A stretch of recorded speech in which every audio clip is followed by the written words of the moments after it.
मैं नाम लूंगा, मैं अडानी का नाम इसलिए लूंगा कि LIC में मेरा भी पैसा है, SBI का मैं भी कस्टमर हूँ। प्रधानमंत्री हर एक के बारे में बात करेंगे, 140 करोड़ जनता मेरे पीछे कैसा है ये बताएंगे, लेकिन अडानी का नाम नहीं लेंगे। वाह मोदी जी वाह, कहीं ऐसा ना हो जाए कि उस एक शख्स के चक्कर में 140 करोड़ जनता तुम्हारी हाथ से निकल जाए और आप लोग बस सड़क के ऊपर तालियां। हम तो फूल थे, तुमने हमें कांटा बना दिया और अब इसी कांटे से कहते हो कि चुभना छोड़ दे। नहीं छोड़ेंगे हम लड़ेंगे, क्योंकि इस मुल्क के ऊपर जितना आपका इख्तियार है उतना इम्तियाज जलील का भी इख्तियार है। अगर आप हमारे साथ नाइंसाफी करेंगे तो हम खामोश नहीं बैठेंगे, हम लड़ेंगे। पता है कि आज फाइनेंस मिनिस्टर हमको इस बात का जवाब दे कि कैसा 38%, कौन सी ऐसी मिनिस्ट्री है जिसके अंदर 38% का बजट कम कर दिया गया है। 1913 करोड़ रुपया आप हमारे गायब कर देते हैं। आप ये उम्मीद करते हैं कि हम खामोश। रिजर्व बैंक ऑफ इंडिया ने रेपो रेट 25 बेसिस पॉइंट से बढ़ा दिया है।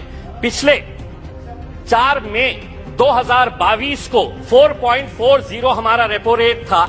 8 महीने के अंदर 6 मरतबा रेपो रेट बढ़ाया गया है और अब ये रेपो रेट हो गया है 6.50। अब हो सकता है इनमें से कोई खड़े रहेगा और कहेगा कि RBI है, इसका हमारे से क्या लेना देना, बजट से क्या लेना देना। तो सुनिए गौर से, RBI जब रेपो रेट बढ़ाता है तो किसी ने 20 साल के लिए होम लोन लिया है, यानी कि 240 महीने के लिए लोन लिया है और रेपो रेट 2.25% से बढ़ गया है, तो 120 से 160 महीने का एडिशनल EMI उसको भरना पड़ता है। किसी ने 25 साल के लिए यानी कि 300 महीने के लिए लोन लिया है और अगर 2.25% से रेपो रेट बढ़ गया है तो उसे 199 महीने एडिशनल EMI देना पड़ता है।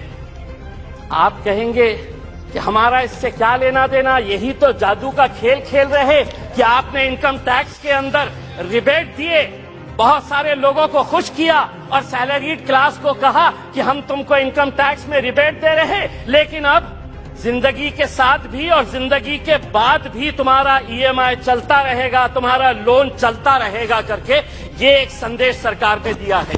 अध्यक्ष महोदय, एजुकेशन के लोन के अंदर सरकार ने जो आंकड़ा दिया है स्कूल और हायर एजुकेशन के लिए 1,12,899 करोड़, बहुत अच्छा बढ़िया सा फिगर है, जिसमें से 61% स्कूल एजुकेशन के ऊपर खर्च किया जाएगा और इन्हीं पैसों के अंदर से 14,500 PM श्री नाम के स्कूल्स बनाए जाएंगे।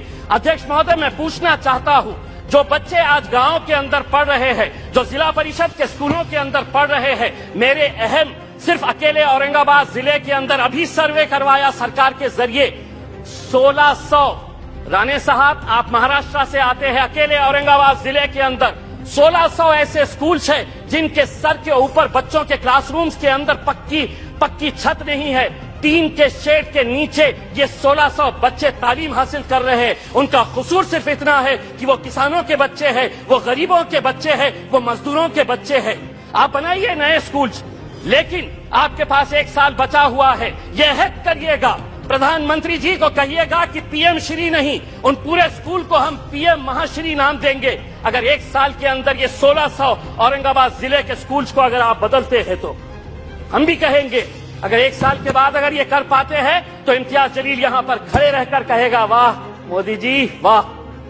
दूसरी ये बात है अध्यक्ष महोदय, माइनॉरिटीज के बारे में मैं ये बताना चाहता हूं, राणे साहब, हम तो फूल थे, तुमने हमें कांटा बना दिया और अब इसी कांटे से कहते हो कि चुभना छोड़ दे। नहीं छोड़ेंगे हम।